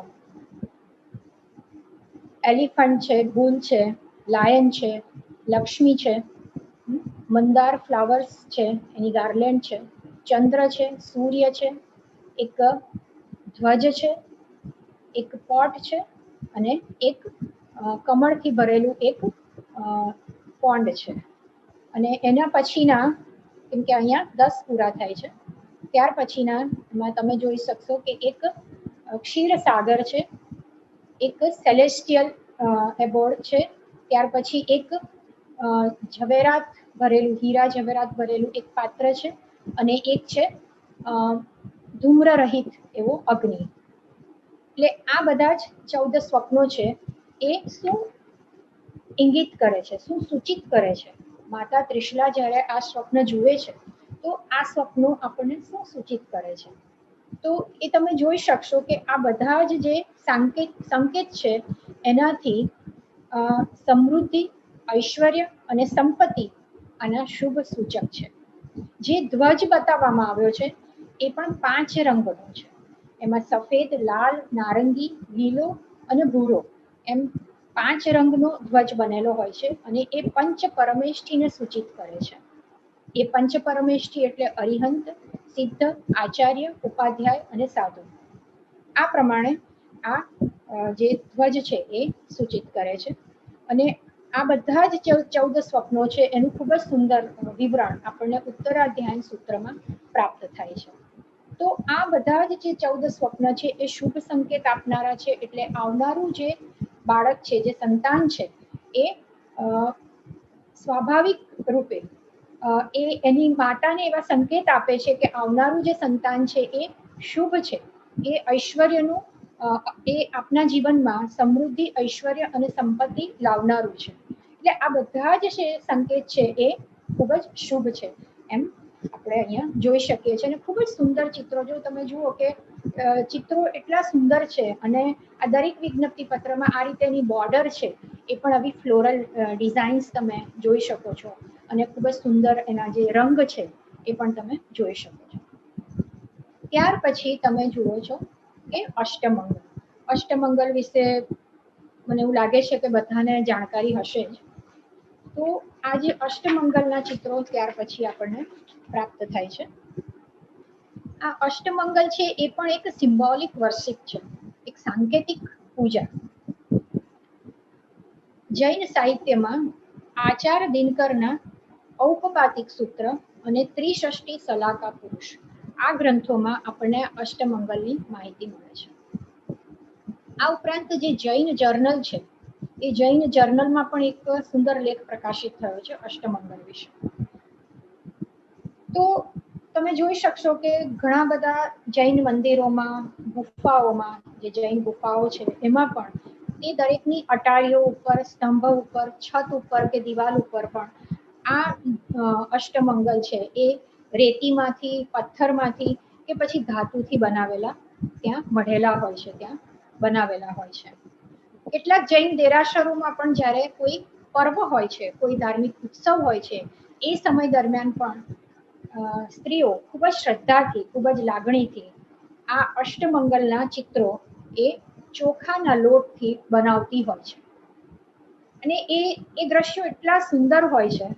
એમાંનું એક દ્રશ્ય સમય મળશે તો હું ચોક્કસ બતાવીશ. એ વિજ્ઞપ્તિ પત્રમાં પણ એ દ્રશ્ય આવેલું છે કે કેવી રીતે બહેનો આ અષ્ટમંગલના એટલે 8 જે સાંકેતિક પૂજાના જે એ છે એ સિમ્બોલ્સને ચોખાથી બનાવતી હોય છે. એમાં ઘણીવાર આખા ચોખા પણ લેવામાં આવે છે અથવા ચોખાનો પાવડર પણ લેવામાં આવે છે. તો આ જે અષ્ટમંગલ છે એ શું સૂચિત કરે છે? તો પહેલું અષ્ટમંગલ છે તમે જોશો દર્પણ એટલે કે અરીસો. એ અરીસો છે એ આપણું પોતાનું એટલે સ્વયંનું મૂલ્યાંકન કરવાનું છે એ દર્શાવે છે. ત્યાર પછી પુષ્પદાન એટલે જેમ કાદવમાંથી એક ફૂલ ખીલે છે, કમળ ખીલે છે, એ રીતે આપણે પણ આપણા દરેક સાંસારિક બંધનોની વચ્ચે પણ આપણે તન, મન અને વાણીની પવિત્રતા, એની શુદ્ધતા જાળવવાની છે. જે રીતે એક કમળ ખીલે છે કાદવમાંથી, તો એના ઉપર કાદવ લાગેલો નથી, એ કોઈ પણ રીતે મલિન થયેલું નથી, એ એની પોતાની સુગંધ, પોતાનું જે સૌંદર્ય એ જાળવી રાખે છે. તો એ જ પ્રમાણે આ અષ્ટમંગલમાં એવું કહેવામાં આવ્યું છે કે આપણે આપણા તન, મન અને વાણીને પણ એટલા જ પવિત્ર રાખવાના છે. ત્યાર પછી એક સ્વસ્તિક છે. એ સ્વસ્તિક એ શાંતિ અને સમ્યક જ્ઞાનનું પ્રતીક છે. ત્યારબાદ તમે જોશો એક પૂર્ણ ઘટ ભરેલો ઘડો છે, એ જ્ઞાનની પરિપૂર્ણતા સૂચિત કરે છે અને સાચી શ્રદ્ધા એ સૂચિત કરે છે. ત્યારબાદ મત્સ્ય યુગ છે. 2 મત્સ્ય છે, એ મુક્તિ, આપણી જે ઉત્પાદનની ક્ષમતા એમાં વૃદ્ધિ અને એક ભયમુક્ત વિચરણ એ પણ એ પ્રદર્શિત કરે છે. આપણે આ સંસારમાં કેવી રીતે ભયમુક્ત થઈને આપણે વિચરણ કરી શકીએ, આપણે કઈ રીતે મુક્તિ પ્રાપ્ત કરી શકીએ અને કઈ રીતે આપણી ઉત્પાદન ક્ષમતા એટલે ફર્ટિલિટીને પણ આ સૂચિત કરે છે. ત્યારબાદનું જે દ્રશ્ય છે એ ભદ્રાસન. ભદ્રાસન એટલે ઈશ્વર દ્વારા પવિત્ર કરેલું એક આસન, એ અહીંયા બતાવ્યું છે. અને ત્યારબાદ એક ચૂર્ણ પાત્ર છે. એ ચૂર્ણ પાત્ર એટલે એ સંપત્તિનું સૂચક છે, એ ગુણવત્તાનું સૂચક છે અને કીર્તિમાં વૃદ્ધિ કરનારું એવું આ સૂચક એક સાંકેતિક છે. અને ત્યારબાદ આપણને મળે છે નંદ્યાવર્ત એટલે કે 9 પોઈન્ટ્સ. એ શું સૂચિત કરે છે? નવનિધિ. એ નવનિધિને સૂચિત કરે છે. તો આ પ્રકારે આપણને આ અષ્ટમંગલ પ્રાપ્ત થાય છે વિજ્ઞપ્તિ પત્રમાં. આ કેટલા સુંદર રીતે તમે જોઈ શકશો કે એ રજૂ કરાયેલા છે. એ પ્રમાણે બીજા વિજ્ઞપ્તિ પત્રોમાં પણ આ આપણને પ્રાપ્ત થાય છે. પરંતુ મેં જેમ કહ્યું કે શરૂઆતના જે વિજ્ઞપ્તિ પત્રો પ્રાપ્ત થાય છે 12મી, 13મી, 14મી, 15મી કે ઇવન 16મી સદી સુધીના, તો એ માત્ર ને માત્ર એમાં લખાણ હોય છે. એટલે જેમ બીજા ગ્રંથોની હસ્તપ્રતો હોય એ જ પ્રમાણે એ વિજ્ઞપ્તિ પત્રો મળે, એ કાવ્ય સ્વરૂપે હોય, આપણે એનો અભ્યાસ કરવાનો અને એમાં કયા મુનિને આપણે આમંત્રણ આપ્યું છે અને એ મુનિજીની પ્રશસ્તિ આવે એ વાંચવાનો, આનંદ લેવાનો, કાવ્યનો આનંદ લેવાનો, એ જે નગરોનું વર્ણન કર્યું હોય એનો આનંદ લેવાનો, એમાં વાતાવરણ એ બધી જ વસ્તુ આવી જાય, એના બજારો એ બધાનું વર્ણન આવે, એનો આનંદ લેવાનો. પરંતુ 17મી સદી પછીના મળતા વિજ્ઞપ્તિ પત્રોમાં તો આપણે ચિત્રોનો પણ આનંદ લેવાનો છે. એ વિજ્ઞપ્તિ પત્ર હાથમાં લઈએ એટલે જ એટલો બધો આનંદ થાય, એટલું બધું આપણને મન થાય કે ના આપણે બેસીને એનો અભ્યાસ કરીએ. એટલે જ્યારે આ વિજ્ઞપ્તિ પત્રોનો અભ્યાસ મેં શરૂ કર્યો ત્યારે એમ થયું કે કેમ આટલા વર્ષો સુધી આ વિજ્ઞપ્તિ પત્રો સ્પર્શ થયા વગરના પડી રહ્યા છે સંસ્થામાં. એટલે કંઈક મારી યથાશક્તિ યથામતિ મેં એનો અભ્યાસ કરવાનો પ્રયત્ન કર્યો. ત્યાર પછી તમે જોઈ શકશો બીજા ચિત્રો. હવે આ આટલા એક જે ફિક્સ મોડેલ પ્રમાણે આટલા ચિત્રો તમને દરેક વિજ્ઞપ્તિ પત્રમાં પ્રાપ્ત થશે, અને ત્યાર પછી જે વિજ્ઞપ્તિ પત્રના ચિત્રો પ્રાપ્ત થશે એ દરેક વિજ્ઞપ્તિ પત્ર શેનું છે, ક્યાંનું છે એના ઉપર આધાર રાખે છે. કેમ કે આ વિજ્ઞપ્તિ પત્ર જેસલમેરનું છે માટે એમાં આપણને જેસલમેરના ચિત્રો પ્રાપ્ત થશે. આ જેસલમેરના ચિત્રોમાં તમે જોઈ શકશો કે સૌથી પહેલા સોનાર કિલ્લા, એટલે કે તમે કેટલાક લોકોએ આ વિઝિટ કરી હશે કેમ કે ત્યાં ઘણા જૈન દેરાસરો છે, તો એ જૈન દેરાસરો ની મુલાકાત લીધી હોય ત્યારે તમે આ સોનાર કિલ્લા પર ગયા હશો, તો એનું સુંદર ચિત્ર જુઓ. અહીંયા કિલ્લાનું સુંદર ચિત્ર આપણને અહીંયા પ્રાપ્ત થાય છે. ત્યાર પછી તમે જોઈ શકશો કે અહીંયા કેટલા સુંદર ઘરોનું અહીંયા ચિત્ર બતાવ્યું છે, અને એની અટારીઓમાં એની જે બાલ્કનીઝ છે એમાં લોકો ઊભા છે. એ લોકો જે ઊભા છે એમના આપણે જે પરિધાનનો પણ આપણે જો અભ્યાસ કરીએ તો એ દેખાશે કે કઈ રીતે રાજસ્થાનમાં લોકો પાઘડી પહેરતા હતા, એમના ડ્રેસ કેવા છે, એમના અલંકારો કેવા છે, એ તમે આ ચિત્રોમાં એનો સુંદર અભ્યાસ કરી શકશો. ત્યાર પછીનું ચિત્ર છે એ માર્કેટનું છે. આ માર્કેટના ચિત્રમાં તમે જોઈ શકશો કે કેવા જુદા જુદા પ્રકારની અહીંયા દુકાનો બતાવી છે. હવે આ દુકાનોમાં, કેમ કે આ ચિત્રો અહીંયા એટલા ઝૂમ નથી કરી શકતી, પરંતુ મોટો સ્ક્રીન હોય તો પાવર પોઈન્ટ પ્રેઝન્ટેશન મોટા સ્ક્રીન પર કરીએ તો આપણે જોઈ શકીએ કે આ દુકાનોમાં હીરાની દુકાનો છે, પછી દૂધની દુકાન છે, મીઠાઈઓની દુકાન છે. એ મીઠાઈમાં પણ તમે જોઈ શકશો કે જે રાજસ્થાનની મીઠાઈઓ હોય એ મૂકેલી હોય, કાપડની દુકાન છે, ધોબીની દુકાન છે, રંગારો છે, જે કપડાને રંગ કરીએ એ રંગારો છે, મોચીની દુકાન છે, કુંભાર છે, સોનાર છે, અને ખાસ કરીને આ જેસલમેરનું વિજ્ઞપ્તિ પત્ર છે એટલે આમાં પાઘડીની દુકાન છે. ઉપરાંત અહીંયા કેમ કે આમાં ક્ષત્રિયો વાસ કરે છે અને આ રાજાનું નગર છે, એટલે અહીંયા જે શસ્ત્રો છે એની ધાર કરવા માટે તલવારની ધાર કરનાર પણ અહીંયા એની પણ દુકાન અહીંયા આ માર્કેટમાં છે. તો આ પ્રકારની દુકાનો અહીંયા આપણને જોવા મળે છે. ખૂબ સુંદર ચિત્રો છે. અને આ દુકાનોનો જ્યારે આપણે અભ્યાસ કરીએ તો એમાં દેખાય છે કે સ્ત્રીઓ પણ વ્યવસાયમાં લાગેલી છે. કેવી રીતે સ્ત્રીઓ પણ પોતાના હસબન્ડ્સની સાથે અહીંયા કામ કરે છે અને વ્યવસાયમાં એ કેવી રીતે ધન ઉપાર્જન કરે છે, કેવી રીતે પોતાના કુટુંબને એ સપોર્ટ સિસ્ટમ છે. એ સમયમાં આ સમયમાં પણ સ્ત્રીઓની આટલી સ્વતંત્રતા હતી કે એ સાથે મળીને કામ કરતી હતી. આમ જુઓ તો સ્ત્રીઓ ઘણા બધા બિઝનેસમાં, ખૂબ શરૂઆતથી તમે જુઓ તો ઘણા બધા બિઝનેસમાં સ્ત્રીઓની ખૂબ ભૂમિકા રહી છે. એટલે આ પ્રકારનું જે આપણું જે સામાજિક આખો જે પરિવેશ છે, સામાજિક જે સ્થિતિ છે, એનો પણ અભ્યાસ આપણે આ વિજ્ઞપ્તિ પત્રમાં કરી શકીએ છીએ. ઉપરાંત અહીંયા બહેનો પણ ખરીદી કરે છે.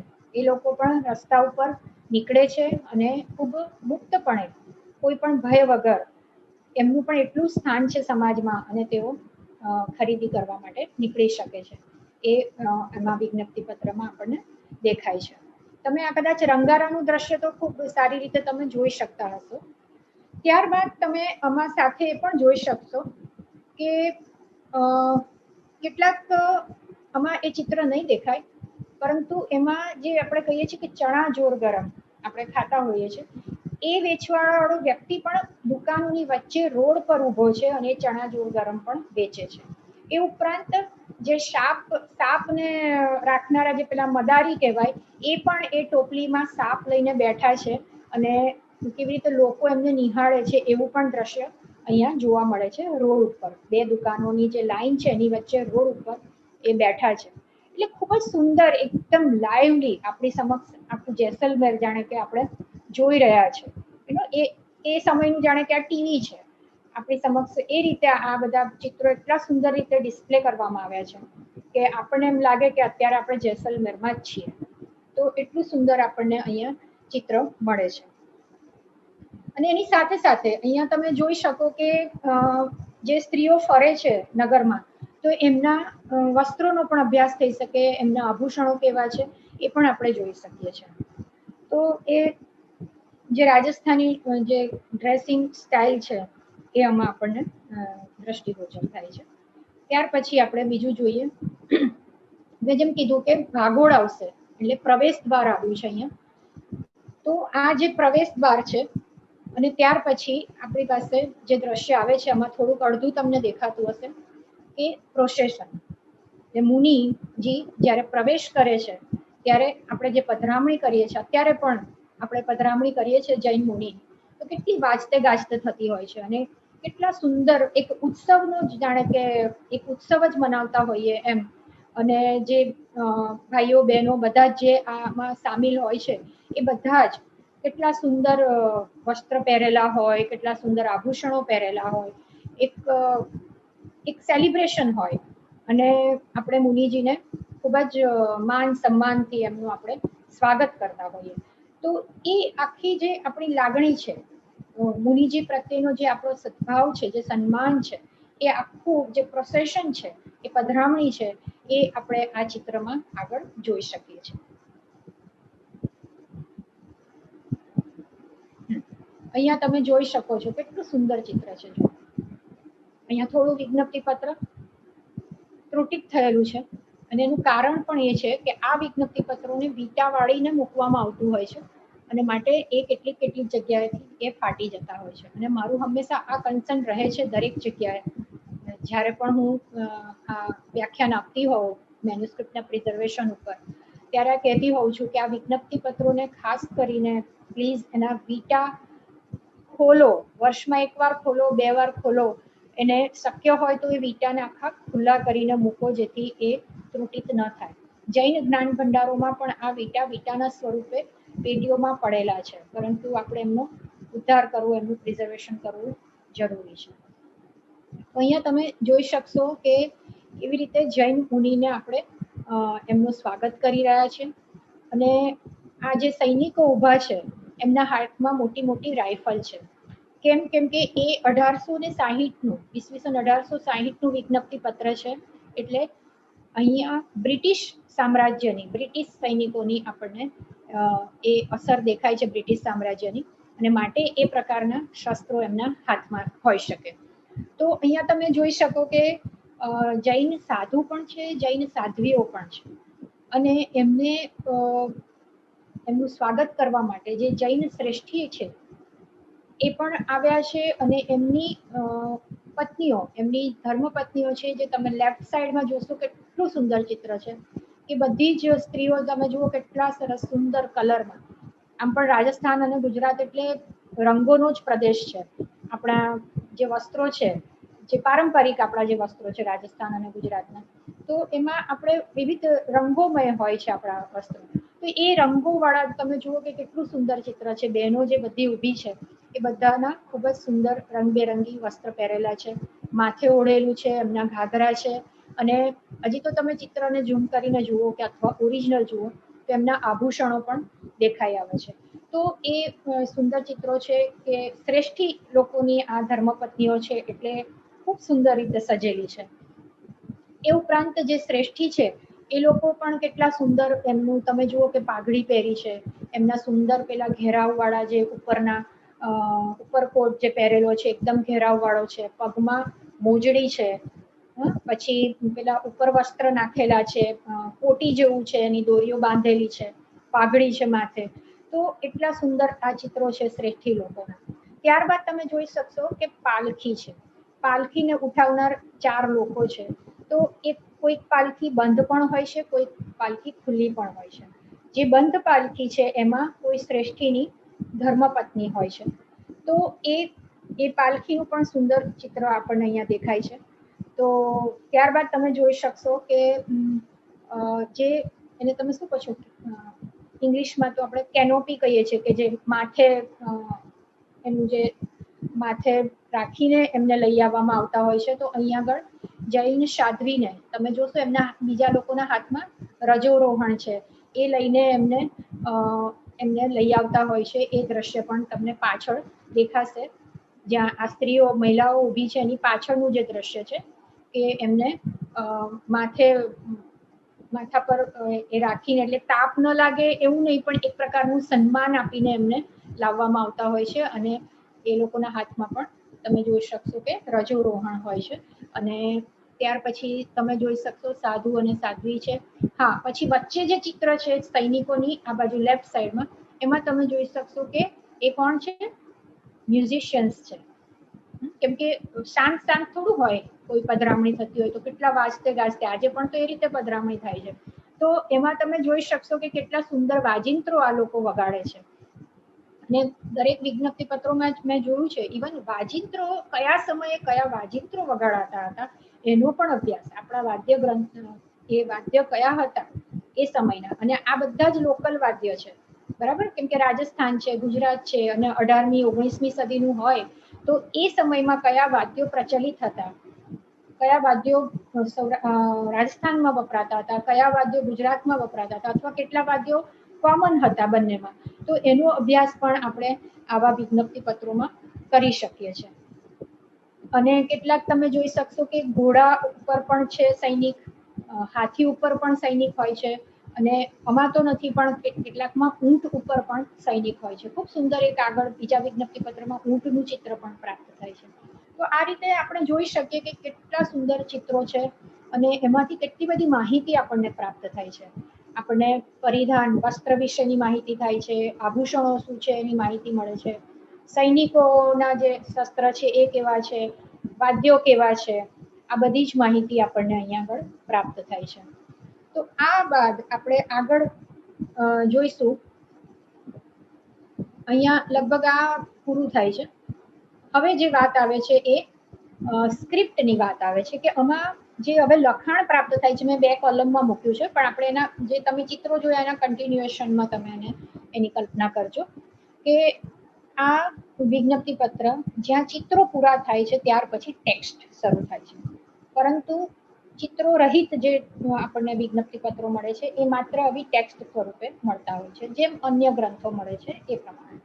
તો આ વિજ્ઞપ્તિ પત્ર જેસલમેરનું એમાં દેવનાગરી સ્ક્રિપ્ટ છે, અને લેંગ્વેજીસ જે છે એમાં રાજસ્થાની પણ છે, હિન્દીની પણ છાંટ જોવા મળે છે, જૂની ગુજરાતી પણ છે, પ્રાકૃત પણ છે, અને સંસ્કૃત પણ છે, કદાચ મેં અહીંયા નથી લખ્યું. અને જે સ્ટાઇલ છે એ દુહા સ્વરૂપે છે. હવે આ વિજ્ઞપ્તિ પત્રના એન્ડમાં તમે જુઓ જમણી બાજુ, તો એક લખાણ છે એ પૂરું થાય છે. એ લખાણ પૂરું થયા પછીના અક્ષર બદલાયેલા છે, અને ત્યાં કંઈક જુદું લખેલું છે. તો એ શું હશે?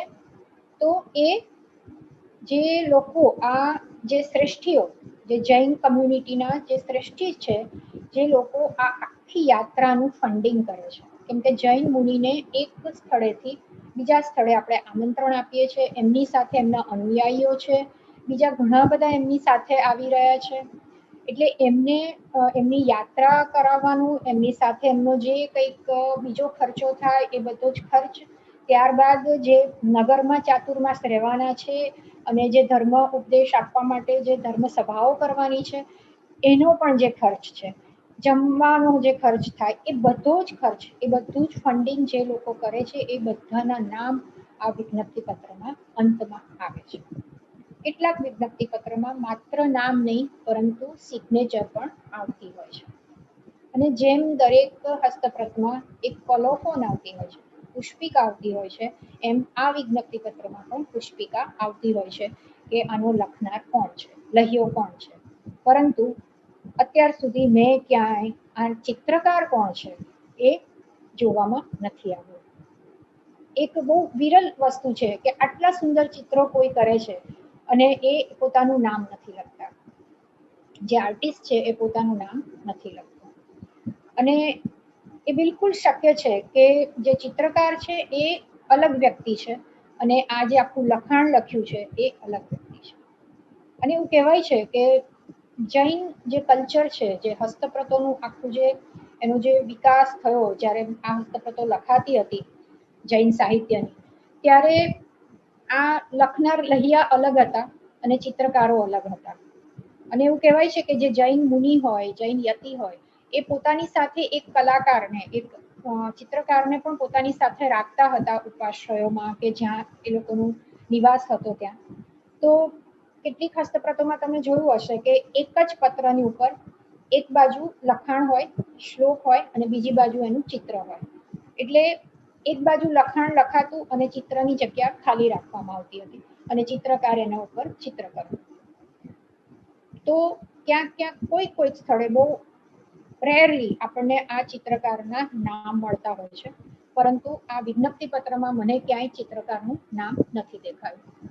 એટલે આ રીતે મેં આખું જે એક મોડેલ છે આપની સમક્ષ રજૂ કર્યું કે કળશથી શરૂઆત થાય છે અને ત્યારબાદ માતા ત્રિશલા જે 14 સ્વપ્ન જુએ છે, એ 14 સ્વપ્ન, ત્યારબાદ અષ્ટમંગલ અને ત્યારબાદ જે નગરમાં આમંત્રણ આપ્યું છે એ નગરનું વર્ણન.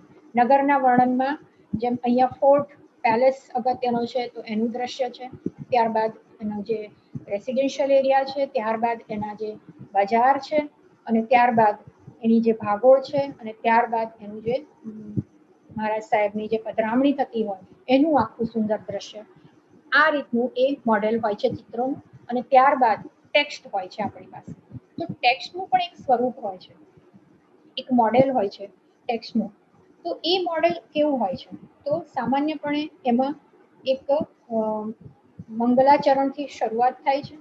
મંગલાચરણ બાદ આપણને જે મુનિને આપણે આમંત્રણ આપીએ છીએ એ મુનિની પ્રશસ્તિ હોય છે.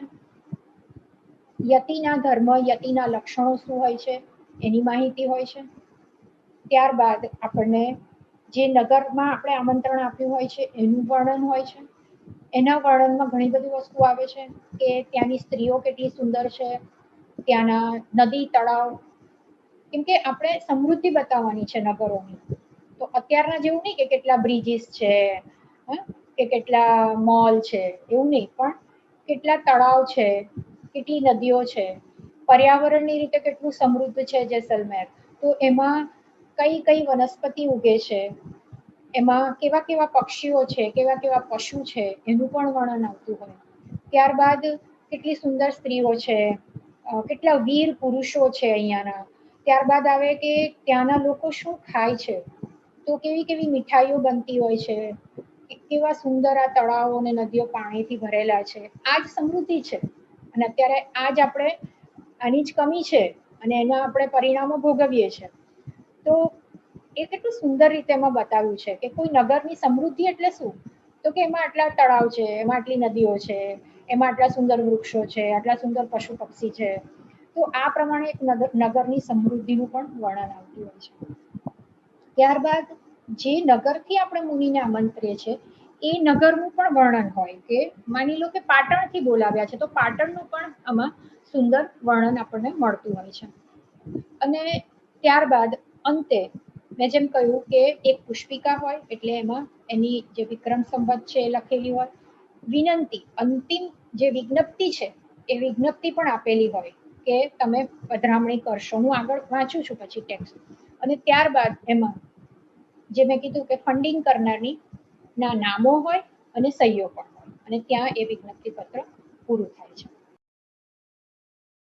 હું કેટલાક ટેક્સ્ટમાંથી કેટલોક ભાગ હું વાંચીશ કે જેસલમેરના વિજ્ઞપ્તિ પત્રમાં તમે જોઈ શકશો કે એમાં જીન મુક્તિ સુરીની પ્રશંસા છે અને કેટલીક જૈન ટર્મ્સ આપણના ટેક્સ્ટમાં મળે છે, જેવી રીતે કે દુવિધ ધર્મ, 3 તત્વ, 4 કસાય, 5 મહાવ્રત, 6 કાય, 7 ભય, 8 મદ, 9 વાળ, 10 વિધ શ્રવણ ધર્મ, 11 અંગ, 12 ઉપાંગ, 13 કાઠિયા, 14 વિદ્યા, 16 કળા, 17 સંયમ, 18 અઘ એટલે પાપ, 19 દોષ, 20 સ્થાનક, 21 ગુણ, 12 પરિસર, 23 સુગડાંગ અધ્યયન, 24 આણા, 25 ભાવના, 26 અધ્યયન કાળ, 27 અણગાર. આ રીતે આપણને આ બધી જૈન ટર્મ્સ પણ એમાં મળતી હોય છે. યતિના ગુણો, લક્ષણોની પણ માહિતી મળે છે. સમતિ અને ભુક્તિ એટલે કે તન, મન અને વાણીના સંયમ માટેના નિયમો, એનું પણ વર્ણન આ વિજ્ઞપ્તિ પત્રમાં આપણને મળે છે. તો એની જે ટેક્સ્ટનો પાર્ટ છે એ હું થોડોક આપને વાંચીને હું બતાવીશ કે આમાં કઈ રીતે ટેક્સ્ટ આવે છે. તમે જોઈ શકશો લાઈક શ્રી સદગુરુભ્યો નમઃ, સ્વસ્તિ શ્રી શૈત્રુંજયતિ, આદિકરણ આદેય, હરણ પાપ સુખ કરણનિત, જયો જયો નાભેય, નિર્વિકાર વિજ્ઞાન ઘન ચિદાનંદ ચિદ્રૂપ, અલખ અલેપ અમૂર્તિમય, નમો આદિ જીન રૂપ. આમ કરીને ઘણી બધી લાંબી આમાં આખી જે મંગલાચરણ આપ્યું છે. ત્યારબાદ તમે જોશો કે કાવ્યના સ્વરૂપમાં કઈ રીતે આપણને જે જેસલમેરનો પ્રશસ્તિ મળે છે. એમાં લખ્યું છે જુઓ કે જંબુ દ્વીપના ભરતમાં પૂરબ દેશ મહંત, દેશ અવર મેં દેખ્યા એ અધિકો સોહંત, હિવતીર્ણ દેશે પૂર ઘણા, પિણ સહુ પુર સિણગાર, વાણા રસપુર સુહામણો, ઇન્દ્રપુરી અનહાર, ઇમ અનેક ગુણે કરી સોહે અતિ સિરદાર, વાણા રસપુર વર ભલો દેવનગર ઉણિહાર, ઇમ અનેક ગુણે કરી સોહે તેહ નગર શુભ થાનકે સકલ ગુણે સહિતા, ચારિત્ર પાત્ર ચુડામણી પંડિત માહે પ્રધાન, સુમતિ ભૂપતિ સુધ આદરી વિષય વિકારનો ત્યાગ, કીધો લીધો ચારિત જે રાખે ચડતે રાગ. તો આ પ્રમાણે આપણને આ બધી માહિતી મળતી હોય છે. અને મેં જેમ કીધું કે પંચમહા, હું થોડી થોડી વચ્ચેથી ટેક્સ્ટ વાંચું છું. પંચ મહાવ્રત પાલતા ષટકાયક આધાર, ભય સાથે ભીડ ભાંજિયા મદ અવચૂર્યા માર, નવવિધ સુધ બ્રહ્મવતના ધારક છો જતિ ધર્મ, ઉપદેશે ગુરુ સ્વમુખે નય ઉપનયના મર્મ. આવી રીતે આ બધું જ એમાં યતિના લક્ષણ બધું આવે છે. ત્યાર પછી હું થોડીક વાત કરીશ કે જેવી રીતે એમાં જે વિજ્ઞપ્તિ છે, કેમ કે આપણે વિજ્ઞપ્તિ પત્રનો અભ્યાસ કરીએ છીએ. વિજ્ઞપ્તિ પત્ર વિજ્ઞપ્તિ અંતમાં આવે છે. કઈ રીતે આવે છે? શ્રી શ્રી શ્રી 108 શ્રી જીનમુક્તિ સુરીજી સુરીશ્વર રાજાન, સકલ પાઠક વાચક મુનિજન, સમસેવિત ચરણે વિવરાન, દેશ અભિનવ દેખ્યા લિખ્યા ચિત્રાંકિત લેખ. ચિત્રાંકિત લેખ એટલે આ વિજ્ઞપ્તિ પત્ર. માળ દેશ સમ મહિયલે, ઉપમા નાવે એક. એટલે માળ દેશ એટલે અહીંયા મારવાડ, જેસલમેર જેવો કોઈ એની ઉપમા ના આવે એક એવો કોઈ પણ બીજો દેશ. ચંગા નર ચંગી ધરા, કેટલા સુંદર વીર એવા ત્યાંના પુરુષો છે. વનિતા ચંગે વેશ એટલે સ્ત્રીઓએ કેટલા સુંદર વસ્ત્ર પહેર્યા છે. માળ દેશ સમ કો નહીં, દેખ્યા કે દેશ, દીપત તીણ દેશે ઘણા, જનપદ જગત પ્રસિદ્ધ. જો વાપી કૂપ સરગીર સજલ, સજલ વાપી અને કૂપ એ છે. ગઢમડ મંદિર ગોખ, કેટલા સુંદર એના જે મંદિર ને બધું છે. વન ઉપવન સરિતા વને, ઘર કર પદમણી જોખ, કેટલું સુંદર આ વર્ણન છે. ત્યારબાદ આવશે ઇતિ શ્રી જેસલમેરુતઃ સમસ્ત બૃહત ખરતર ભટ્ટારક ગચ્છ્ય શ્રી સંઘસ્ય દ્વાદશાવર્ત વંદના, 108 કૃત્વાવધાર્યા અત્ર શ્રીમત પૂજ્ય કૃપા દૃષ્ટિ વૃષ્ટિ ભરા સતતમ શિવ શ્રેણી વરિવર્તી. આપકો, હવે આ સાંભળજો, આપકો કુશલો દંતક પત્રમ સમિહામહે, અપરમ ચ આપરો કૃપાપત્ર ઇનામ દિનામ માહે આયો નહીં. आप मोटा हो गच्छ नायक हो, आपरे दर्शनरी, आपरे दर्शनरी વાંદનરો શ્રી સંગરે ઘણો હર્ષ હે. એટલે તમે બહુ મોટા છો, ગચ્છ નાયક છો, આપના દર્શનની આપને વંદન કરવાની સંઘને ઘણો હર્ષ છે. સંઘરી વિનતી અવધારને, શ્રી સંઘ ઉપર મહેરબાની કરીને જલ્દી પધારસી, આવતો ચોમાસ અઠે કરાવસી. ઇતિ રહસ્યમ ઇતિ ચૈત્ર સુધી 13. લિખતમ પંડિત સત્ય વિનય મુનિ. આ કોણે લખ્યું છે? સત્ય વિનય મુનિ. પંડિત અમર સુંદર મુનિ પૂજ્ય નીમચંદ મેઘરાજ કી વંદના. વિનતી પત્ર શ્રી સંગરી લિખાઈ મેલી છે, શું પહોંચસી શ્રી સંગરી વિનતી અવધારને જલ્દી પધારસી. આ સંઘની વિનંતી સ્વીકારીને જલ્દી પધારશો. સંવત 1913 ચૈત્ર સુદ 13 વાર બુધ અને દસ્તખત એટલે સિગ્નેચર એમાં લખે છે નથમલ જોરાવર સંઘાણી બરઢેરિયા. આ નામ મળે છે એનું જે લખનાર છે. તો આ રીતે વધારે નહીં કહું કે આ રીતે આપણને અંતમાં સિગ્નેચર મળે છે અને જે વિનંતી છે એ આ રીતે આપણને મળે છે. અને આખું તો નથી વાંચી શકાતું મારાથી ટેક્સ્ટ, પણ ખૂબ સુંદર રીતે આખી રચના જેસલમેરની છે. જેસલમેરનું વિજ્ઞપ્તિ પત્ર મને પોતાને ખૂબ ગમે છે અને એના ચિત્રો પણ સુંદર છે અને એની ટેક્સ્ટ પણ સુંદર છે. તો અહીંયા આજની આ વાત હું પૂરી કરું છું. આપના કોઈ પ્રશ્નો હોય તો આપ ચોક્કસ પૂછી શકો છો. ખૂબ ખૂબ આભાર શ્વેતાબેન. બહુ સરસ રીતે આજનું વ્યાખ્યાન અમારા માટે વિજ્ઞપ્તિ પત્રોની એક રસમય કહાણી રૂપી બની રહ્યું છે. શ્વેતાબેને આજે સરસ રીતે આપણી સાથે વિનંતી પત્રો, વિજ્ઞપ્તિ પત્રો જે આપણે ગુરુ મહારાજ, આચાર્ય મહારાજોને ચોમાસું આવવા માટે વિનંતી કરતા હોઈએ છીએ ત્યારે કયા પ્રકારના પત્રો લખાતા હતા એના આખા સ્વરૂપનો આપણને આરંભમાં ખ્યાલ આપ્યો અને એમને વાત આપણને કરી કે 12મી 13મી સદીથી આપણને આ વિજ્ઞપ્તિ પત્રો મળવાનો આરંભ થઈ ગયો છે અને ત્યારબાદ ધીમે ધીમે એનું સ્વરૂપ કઈ રીતે બદલાતું ગયું, એના ઐતિહાસિક એક આખો જે એનો વિકાસ થતો ગયો એનો આપણને આજે એમને ખ્યાલ આપ્યો. આરંભમાં એમને આપણને 3 પ્રકારના પત્રોની વાત કરી કે ક્ષમાપના પત્રો હોય છે, સૂચના પત્રો હોય છે અને ત્રીજું જે હોય છે તે વિજ્ઞપ્તિ પત્રો હોય છે. અને જે જૈન ધર્મનો વિકાસ મુખ્યત્વે પશ્ચિમ ભારત એટલે કે ગુજરાત અને રાજસ્થાનમાં થયો તો ત્યાં જે વિજ્ઞપ્તિ પત્રો લખાયા તો તેમાં આપણને હિન્દી, ગુજરાતી, પ્રાકૃત, સંસ્કૃત, જૂની ગુજરાતી, અપભ્રંશ આદિ ભાષા પણ જોવા મળે છે. આ વિજ્ઞપ્તિ પત્રો મુખ્યત્વે એમને 3 વસ્તુ બહુ સરસ આપણને કીધી કે ઇતિહાસ એમાં આપણને આપણો જોવા મળે છે, એમાં આપણને આપણો સમાજ જોવા મળે છે અને એમાં આપણે ફિલોસોફીના તત્વો પણ જોવા મળે છે. એટલે તમે જ્યારે એની વિચાર કરો તો તમને ખબર પડશે કે કેટલા બધા ફિલોસોફિકલ તત્વો પણ અંદર આવેલા છે. તો જ્યારે આપણે ઐતિહાસિક રીતે કોઈ વસ્તુને શોધતા હોઈએ તો ત્યારે સમાજ કેવો હતો, કઈ રીતે જીવતો હતો, ત્યારનું બજાર કેવું હશે, તો એ બધાનો આપણે અભ્યાસ કરી શકીએ છીએ. અને એમને કીધું કે વિજ્ઞપ્તિ પત્રોમાં જે ચિત્રો દોરાયા છે એ પણ ઘણા બધા ઝીણવટપૂર્વક દોરાયા છે. તો એને કારણે પણ આપણને આખો એ સમાજ ખ્યાલમાં આવે છે.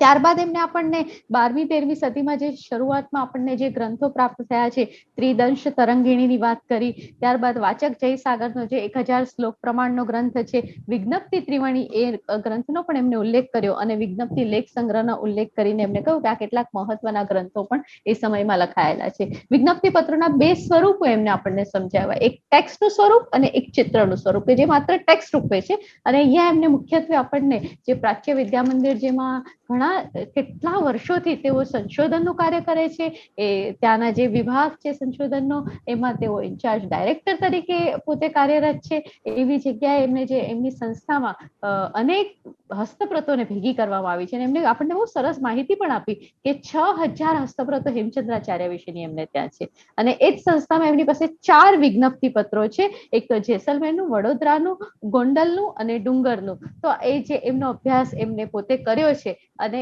એ જે અભ્યાસ આમાંથી આજે એમને જેસલમેર વિશે એમને જે અભ્યાસ કર્યો એ આપણી સમક્ષ એમને મૂકી આપ્યો. અને એ જેસલમેરના અભ્યાસક્રમમાં એ જેસલમેરનું જે વિજ્ઞપ્તિ પત્ર છે તો એમાં આખી જે કઈ રીતે એનું આખું ફોર્મેટ જે છે તો કે છે આરંભમાં મંગળ કળશ, પછી આપણા 14 સ્વપ્નો, પછી આપણું અષ્ટામંગળ અને પછી મૂળ જેસલમેર. તો હવે જેસલમેર કેન્દ્રિત, એ જ રીતે આવતીકાલે આપણને ખબર પડશે કે વડોદરા કેન્દ્રિત વડોદરા જઈશું. હા, તો અત્યારે આપણે ફરવા નથી જઈ શકતા તો જેસલમેર ફરી આવ્યા ઓનલાઈન. યસ. તો એ એમને આખી વાત આપણી સમક્ષ મૂકી આપી કે જેસલમેર, તો જેસલમેરમાં એમને આપણને કહ્યું કે ત્યાંના નગરનું વર્ણન છે, રહેઠાણનું વર્ણન છે, બજાર, ભાગોળ અને પછી આપણે આખું જે સામૈયું થાય છે. મારા સાહેબનું જે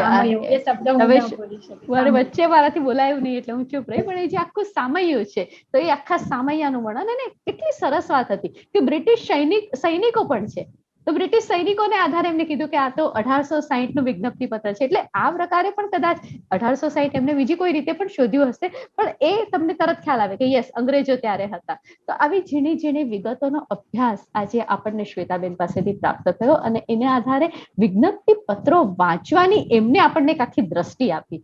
અને એના માટે હું ખરેખર એમની ખૂબ આભારી છું કે આ રીતે જયારે કોઈ એક પત્ર લઈને તમે અમારી સામે મૂકો અને અમારી સાથે વાત કરતા જાઓ તો સામેવાળા ભાવકથી પણ એક સરસ દ્રષ્ટિ કેળવાતી હોય છે. બહુ જ સરસ વ્યાખ્યાન રહ્યું. ચેટ બોક્સમાં તમારા વિશે અનેક કમેન્ટ્સ આવી છે, પણ તમારી જો પરવાનગી હોય તો 2 સવાલ આજે આવેલા છે, એ આપણે પહેલા લઈએ. શ્વેતાબેન, હા, પહેલો સવાલ એવો આવ્યો છે, એક નિલેશભાઈ ગડા કરીને મારા સ્વાધ્યાયી છે, તેઓ પૂછી રહ્યા છે કે આ જે વિજ્ઞપ્તિ પત્રો હોય છે તેમાં જે રંગોનો ઉપયોગ થાય છે એની કોઈ ટિપિકલ કલર સ્કીમ હોય છે ખરી? એના માટે આપણે આખું જૈન સ્ટાઇલ ઓફ પેઇન્ટિંગ શું છે એનો અભ્યાસ કરવો પડે, અને આ જે પેઇન્ટિંગની જે આખું ક્ષેત્ર છે એ મારું નથી, એટલે મને એમાં નથી બહુ ખ્યાલ આવતો. પણ જનરલી એવું કહેવાય છે કે આપણી હસ્તપ્રતોમાં જે રંગો વપરાતા હતા એ આપણા કુદરતી જે નેચરલ એલિમેન્ટ્સમાંથી જ બનતા હતા. પણ છતાં હું એમાં કોઈ અધિકૃત રીતે જવાબ નથી આપી શકતી.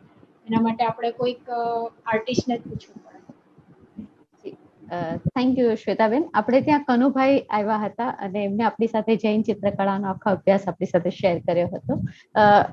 એક ત્યારબાદ બીજો સવાલ આવ્યો છે કે આધુનિક વિજ્ઞપ્તિ પત્રો અને એનું સ્વરૂપ વિશે કઈ કહી શકાય ખરું, કે તમે આવતીકાલે કેવા ધારો છો એ બાબતે? આધુનિક એટલે કઈ દ્રષ્ટિએ? એટલે મને લાગે છે કે એમનો પ્રશ્ન what is the present way of વિજ્ઞપ્તિ પત્ર? એટલે પ્રેઝન્ટ અત્યારના સમયમાં તો કોઈ એવા વિજ્ઞપ્તિ પત્રો લખાતા જ નથી. પણ જે જૂનામાં જૂના આપણે આ જોઈએ છે કે 1860 કે 1920 સુધીના કેવા પ્રાપ્ત થાય છે આપણને, એટલે કે 20મી સદીની શરૂઆત સુધીના વિજ્ઞપ્તિ પત્રો પ્રાપ્ત થાય છે. પણ અત્યાધુનિક, અત્યારે સાંપ્રતિક એવા કોઈ વિજ્ઞપ્તિ પત્રો લખાતા નથી મારી દ્રષ્ટિએ, મને જ્યાં સુધી ખ્યાલ છે. કેમ કે અત્યારે જે સામયિક થાય છે અને જે રીતે આમંત્રણ આપવામાં આવે છે આખી પદ્ધતિ અલગ છે. વિજ્ઞપ્તિ પત્રો લખાતા નથી મારા ધ્યાન પ્રમાણે. જો હું ખોટી હોઉં તો મને કોઈ જણાવે તો મને આનંદ થશે. Thank you Shwetaben. બહુ સાચી વાત તમે રજૂ કરી કે ખરેખર આજે જે પહેલા લખાતા હતા એવા વિજ્ઞપ્તિ પત્રો હવે લખાતા નથી, કારણ કે કમ્પ્યુટરનો સમય આવી ગયો છે. લોકો થોડાક સિમ્બોલિક મૂકી દે છે, પણ તું જે સામાન્ય જે રીતે બીજી આપણી લગ્નની પત્રિકા ને એવું હોય છે એ રીતનું બનતું હોય છે, બસ વધારે કઈ હોતું નથી. કળાત્મકતા નથી હવે. Very true Shwetaben. તો આ 2 પ્રશ્નો હતા, અને તમારા વિશે અહીંયા બધાએ જ બહુ સરસ કોમેન્ટ પણ આપી છે કે બહુ ડિટેલમાં પ્રેઝન્ટેશન છે, ખૂબ સુંદર માહિતીસભર વ્યાખ્યાન, વિજ્ઞપ્તિ પત્રો બહુ સરસ વર્ણન તમે કર્યું છે, બહુ જ ઇન્ટરેસ્ટિંગ વેમાં કર્યું છે. તો ખરેખર બધાને બહુ જ આનંદ થયો છે, અને આ સહુવતી એમને જે સૌને પ્રસન્નતા પ્રાપ્ત થઈ અને અમને જે જ્ઞાન મળ્યું એ સર્વ માટે શ્વેતાબેન અમે આપના આભારી છીએ, અને આવતીકાલની અમે આતુરતાપૂર્વક રાહ જોશું. જય જિનેન્દ્ર.